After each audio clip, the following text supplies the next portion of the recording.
महागठबंधन की बैठक आज, साझा घोषणा पत्र पर होगा विचार विमर्श। तेजस्वी करेंगे अध्यक्षता। तेजस्वी यादव के आवास पर महागठबंधन की बैठक में साझा घोषणा पत्र पर विचार होगा। घोषणा पत्र में राजद और कांग्रेस के मुद्दों को प्राथमिकता मिलेगी, जिनमें जनता को आकर्षित करने वाले वादे शामिल हैं। इन वादों में मासिक भुगतान पेंशन, वृद्धि, मुफ्त बिजली और सस्ते गैस सिलेंडर जैसे मुद्दे शामिल हैं। ये तेजस्वी की अध्यक्षता में महागठबंधन की 5वीं बैठक होगी। तेजस्वी यादव के सरकारी आवास पर शनिवार को होने वाली महागठबंधन की बैठक में घटक दलों के नेता साझा घोषणा पत्र पर विचार विमर्श करेंगे। बैठक के एजेंडे में कई विषय हैं, जिनमें घोषणा पत्र सर्वाधिक प्रमुख है।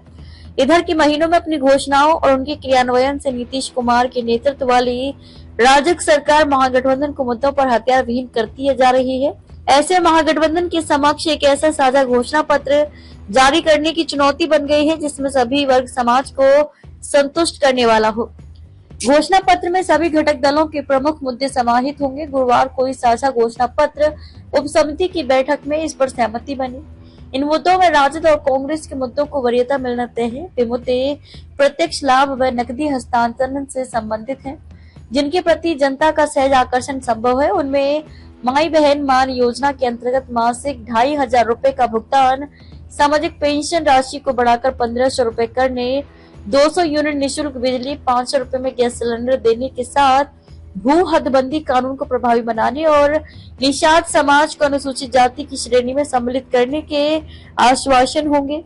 तेजस्वी की अध्यक्षता में महागठबंधन की यह 5वीं बैठक होगी। इसमें समन्वय समिति के साथ उसकी उप समितियों के सदस्यों की उपस्थिति अपेक्षित है।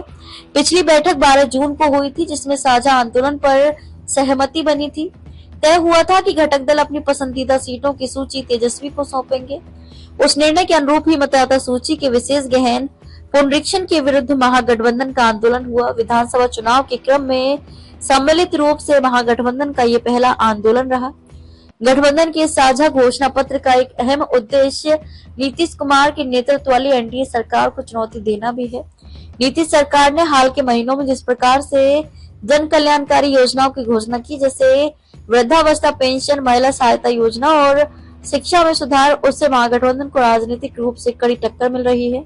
ऐसे में तेजस्वी यादव और उनकी टीम अब ये सुनिश्चित करने में जुटी है कि उनका घोषणा पत्र न केवल चुनावी वादों का संकलन हो, बल्कि उसमें क्रियान्वयन की स्पष्ट रूपरेखा और भरोसे का भाव भी झलके।